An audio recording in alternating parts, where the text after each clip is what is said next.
हमारे साथ गोड्डा के सांसद हैं, उनसे हम जानने की कोशिश करेंगे कि क्या जो संथाल परगना काफ़ी पिछड़ा है, उसको देखते हुए ये ट्रेन चलाई तो गई है, लेकिन क्या और बाद में इसकी और ट्रेनें चलाई जाएँगी क्या? देखिए, एक तो आज तो सबसे ज़्यादा खुशी मनाने की बात है। माननीय प्रधानमंत्री जी हमेशा कहते हैं कि देश की जनता और अपने पार्टी के बारे में कहते हैं कि भारतीय जनता पार्टी के कार्यकर्ता, ये दोनों जो है अपोजिशन का लीडर पहले दिन ही चालू हो जाता है। पहले जश्न नहीं मनाता है, उसके बाद अलग मांग शुरू हो जाता है। तो आज अलग मांग का सवाल नहीं है, आज ये है कि इस देश में high speed make in India की वंदे भारत ट्रेन चालू हुई, चलना शुरू हुआ। 75वां ट्रेन जो है वो दुमका को मिला, और दुमका को जो इतनी बड़ी सौगात माननीय प्रधानमंत्री जी ने दी, इसके लिए आज जश्न मनाने का समय है। मुझे लगता है कि झारखंड उनकी आत्मा में बसता है, हम उनके प्रति शुक्रगुजार हैं। कई लंबी ट्रेनें यहाँ नहीं मिल पाई है, उसके लिए क्या प्रयास किए जाएँ? देखिए, इसके पहले एक लंबी दूरी की ट्रेन मिली थी, हमने दिया। पटना से जो है दुमका की बड़ी अच्छी ट्रेन है, ऐसी खूबसूरत ट्रेन है कि आप उसको कल्पना नहीं कर सकते। दूसरा, गोड्डा से ये जो दुमका से जो है इंटरसिटी हमारी सरकार के समय दिया गया। दूसरी इंटरसिटी जो देवघर की इंटरसिटी थी, वो भी मैंने दुमका को दे दी। बाद में ठीक है कि वो गोड्डा चला गया, क्योंकि सभी जगह जाता है, लेकिन मैंने देवघर में उसको रोका नहीं, दुमका के विकास के लिए। क्योंकि यदि दुमका का विकास होगा, दुमका भी मेरा लोकसभा है, बासुकीनाथ के लोगों ने भी मुझे वोट दिया, दुमका जिले के लोगों ने मुझे वोट दिया, सरैयाहाट उसका प्रखंड है। अब यहाँ से लंबी दूरी की एक ट्रेन, मुझे लगता है कि दिल्ली की एक ट्रेन, एक प्रस्तावित ट्रेन है। रेल मंत्री जब आए थे, रेल राज्य मंत्री, तो मैंने मंच से कहा कि 6 दिन यहाँ से दिल्ली की ट्रेन जाती है देवघर से, लेकिन एक दिन ऐसा है सप्ताह में जो कि ट्रेन नहीं जाती है। तो मैंने उनको प्रपोजल दिया है कि शायद वो ट्रेन दुमका से चले, दुमका से वो देवघर, देवघर से वो मधुपुर होते हुए गिरिडीह जाए। 150 साल हो गया गिरिडीह रेलवे स्टेशन को, आज तक वहाँ दुमका वालों को तो 6 ट्रेन है, गिरिडीह वाले को तो एक ट्रेन नहीं। 150 साल पहले रेलवे स्टेशन बना था, 1870-71 में। तो आप समझें कि गिरिडीह होते हुए वो 6ठी ट्रेन तो यहाँ से दिल्ली की ट्रेन हो जाएगी, और उसके बाद धीरे धीरे ट्रेन की स्थितियाँ बढ़ती रहेंगी। आपको पता है कि दुमका के बारे में रेल मंत्रालय, रेल मंत्री कैसे चिंतित हैं। पिछली बार आपको ध्यान था कि जब मैं आया था तो यहाँ जिंदाबाद मुर्दाबाद चल रहा था। लुइस मरांडी जी से लगातार मेरी बातचीत होती थी, भारतीय जनता पार्टी की इनका कुछ करना चाहिए। तो आपको पता है कि जो रैक पॉइंट है, ये रैक पॉइंट का जो है जगह बदला गया, रेलवे ने पैसा दिया, वहाँ काम चल रहा है। तो दुमका माननीय प्रधानमंत्री जी के नज़र में जिस तरह से है, ज्यों-ज्यों समय बीतता जाएगा, जितनी ट्रेन चाहेगा दुमका उतना मिलेगा उसको। तो कुछ पॉलिटिकल बात भी हो जानी चाहिए। सीता सोरेन का आरोप भी था कि राज्य में काम नहीं हुआ है, लोग मुख्यमंत्री जेल जा रहा है, क्या लगता है?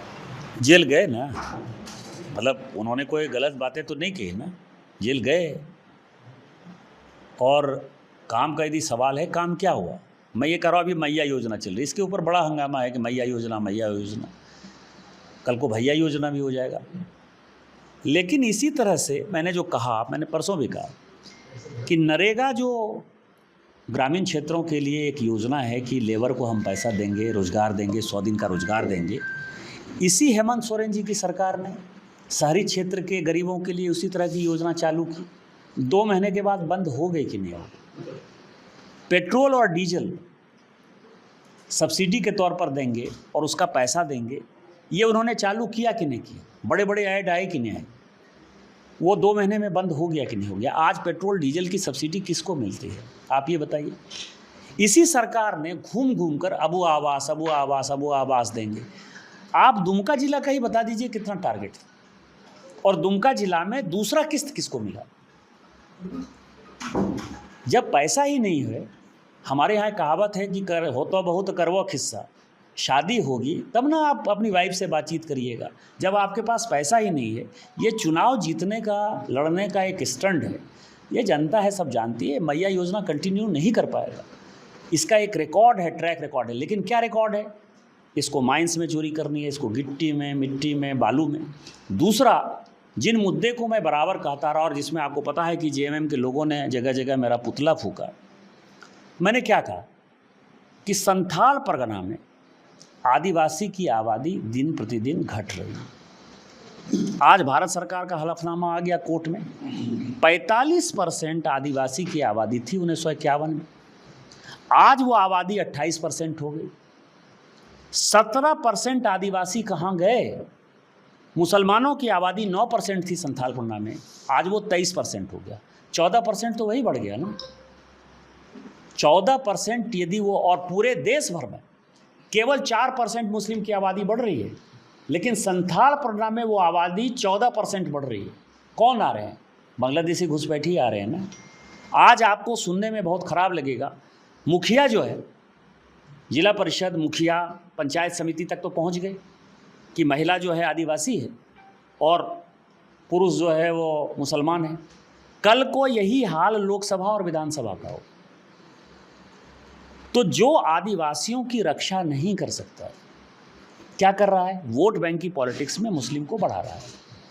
मैंने चर्च के लोगों को कहा था और मैं चर्च के लोगों को फिर कहता हूँ कि आदिवासी को बचाने का अभी लड़ाई लड़ रहे। आपने ठीक है शिक्षा दिया होगा, स्वास्थ्य दिया होगा, मैं उससे नहीं नकारता, लेकिन मैं एक कदम आगे बढ़कर आपसे बात करना चाहता हूं कि जिस आदिवासी समाज को बढ़ाने के लिए आपने इतना काम किया, आप ही के अनुसार हॉस्पिटल खोले, स्कूल खोले, कॉलेज खोले, आज वो आदिवासी सभी मुसलमान हो जाएंगे। यदि आदिवासी क्रिश्चियन हो रहे थे तो उनका कल्चर नहीं बदल रहा था, कल्चर एक ही था।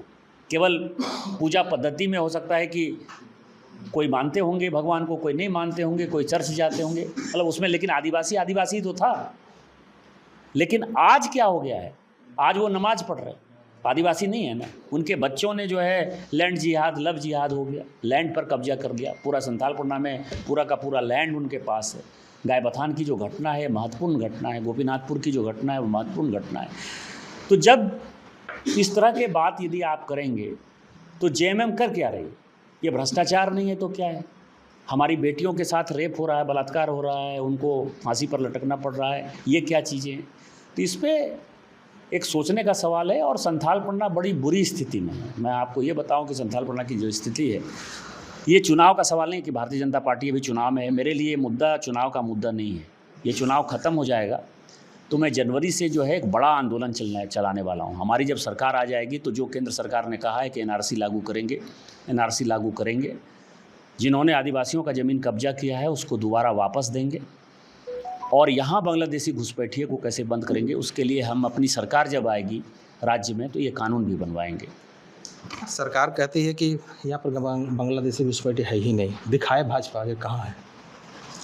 तो दिखा तो दिया, अभी तो कर रहा है। एनआरसी हम लोगों को लागू तो करने दीजिए, हाईकोर्ट का आदेश आ जाने दीजिए एनआरसी के लिए। रोज़ हम बताएंगे कि कहाँ आदिवासी ये है। यदि 32 के खतियान की बात करते हैं तो उसी 32 के खतियान के आधार पर हम तय कर लेंगे कि कौन है। आप ये बताइए ना कि जो दैनिक जागरण की अखबार की एक रिपोर्ट आ रही है लगातार कि बाप का उम्र है 60 साल और बेटे का उम्र है 67 साल।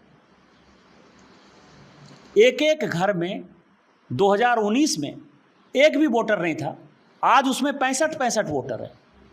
और न 2014 में वो वोटर था, न 2009 में वोटर था। ऐसा भी नहीं होगा ना कि 70 साल तक वो वोटर ही नहीं बना होगा और अचानक वोटर बना और एक एक घर आदमी के घर में जो है 70 वोटर हो गया, 75 वोटर हो गया, 25 वोटर हो गया, 23 वोटर हो गया। ये कहाँ से आए? हो जाने दीजिए, एनआरसी लागू हो जाने दीजिए, आप देखिएगा कि क्या होने वाला है। और ये जितने डीसी ने दिया है ना, ये हलफनामा सीओ ने और डीसी ने जो सरकार के दबाव में दिया है, ये सभी यदि जेल के अंदर नहीं हुए तो फिर आप मुझे कहिएगा, क्योंकि हाई कोर्ट को उन्होंने गुमराह किया, मुझे गुमराह नहीं कर रहे हैं। और हाई कोर्ट को गुमराह करना उनको जेल भेजेगा कि नहीं भेजेगा? अभी मैं जैसे कहूँगा जेएमएम कहेगी धमकी दे रहे हैं, मैं क्यों धमकी दूंगा? आपके डीसी ने ये हलफनामा दिया, आपके सीओ ने, मुझे नहीं हलफनामा दिया है, भारत सरकार को थोड़ी दिया है, कोर्ट को दिया है। कोर्ट क्या वो मानना का क्या मतलब होता है? जेल ही जाना ना। और जब हम प्रूफ करके दे देंगे कि ये बांग्लादेशी है तो ये सारे डीसी नपेंगे कि नपेंगे?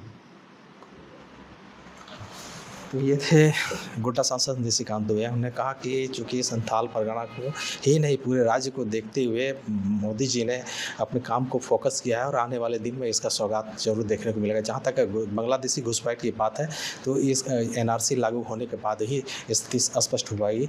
और जहाँ तक भाजपा की सरकार के बनने के बाद कई अधिकारी जेल भी जा सकते हैं। दुमका से विकास प्रसाद शाह, एबीपी न्यूज़।